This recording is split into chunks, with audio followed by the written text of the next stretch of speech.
When I was 5 years old, I desperately wanted to go fishing with my father. And being 5, I would pester him, can I go fishing with you, Dad? Can I go fishing with you? Can I? And his answer was always some variation of, you're too young right now. Maybe when you're a little bit older, I'll take you fishing then. But being 5, I continued to ask and always got that same answer. Until after dinner, early in the summer, as my parents were discussing the upcoming trip to Vermont, our annual vacation, I asked him again. I said, Dad, when we go to Vermont this summer, when we go to Ma's house, can I go fishing with you? He looked at me and he said, well, if you're going fishing, you're going to need some Stardust. Now, I was hoping for a yes. I was fearing a no, and now I was just totally confused by his interjecting Stardust into the conversation. I said, Stardust? He said, oh, certainly.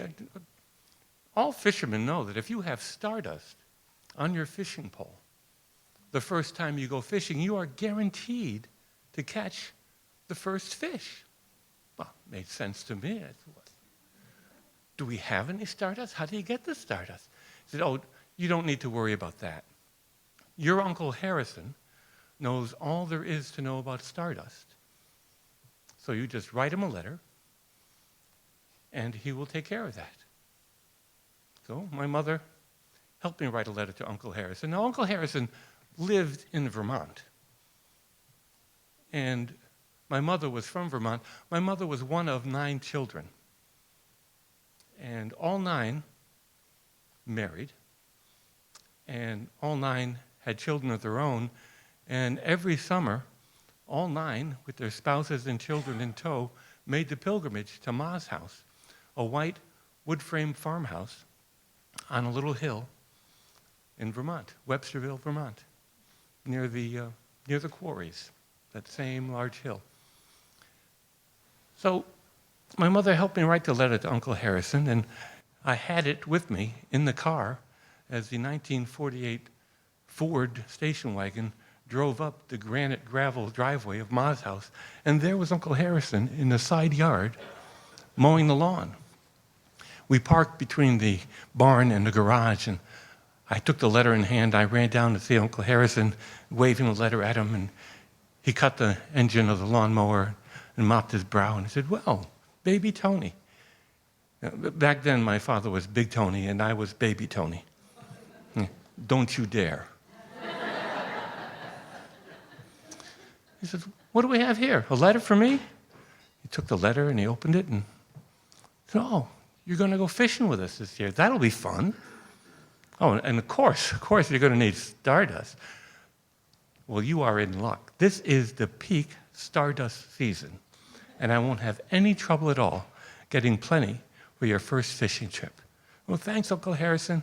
And I ran up the hill to tell the amazing news to my parents.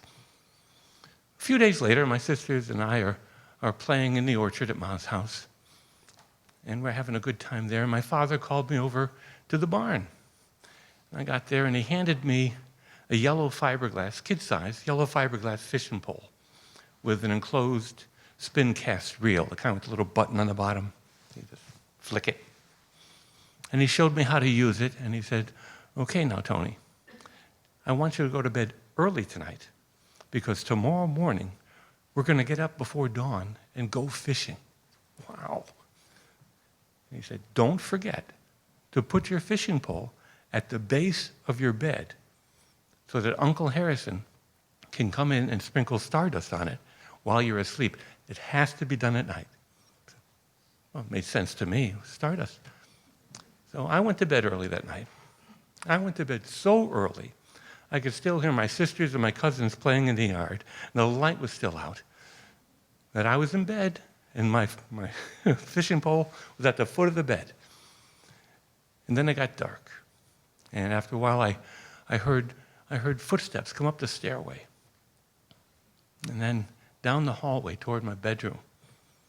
And they paused right outside my doorway.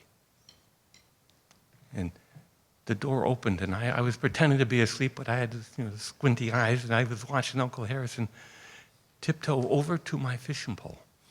And there he stood. He was silhouetted, and the fishing pole was silhouetted against a moon-bright window.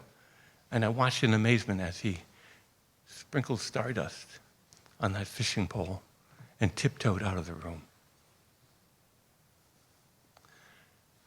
I was 5 years old. I was thrilled. I was excited. I was happy. And I soon fell asleep and dreamt of very large fish. It seemed like a moment later, my father was shaking me by the shoulder saying, "Wake up, Tony, wake up. We're going fishing." I jumped out of bed, and my father laughed to see that I was fully clothed, including my sneakers. I was taking no chance on being left behind for not being ready.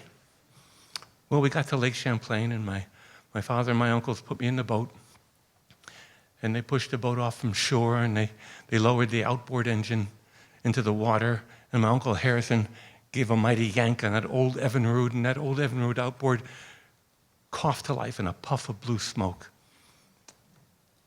And me, my father, my uncles, we were gliding through the mist, slowly rising from the smooth black surface of the lake, and I was in love with fishing.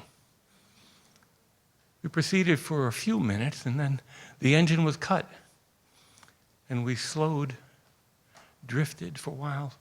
You could hear the waves lapping up on the side of the boat. My father said to me, "Well, Tony, what do you think? Is this a good spot?" I looked around and said, "Yeah, I didn't know. I just wanted to fish."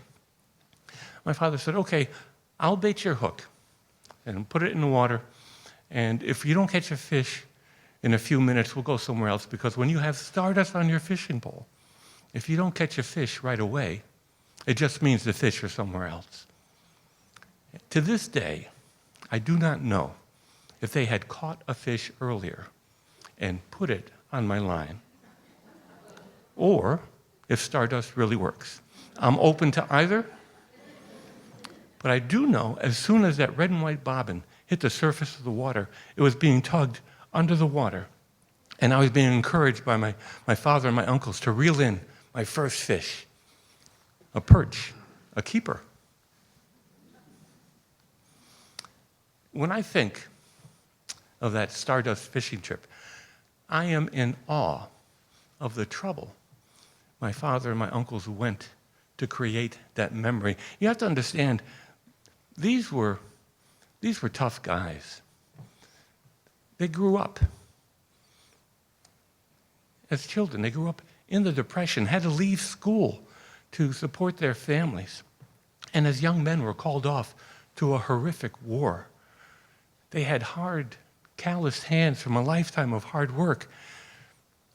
These men led hard lives, but were not hardened by life. They knew all too well that in this life you cannot eliminate all of the pain and the suffering. But more importantly, they knew you could add joy. So, take a tip from my fishing buddies, my father, my uncles. Sparkle while you can. Create joyful memories. Be someone's stardust.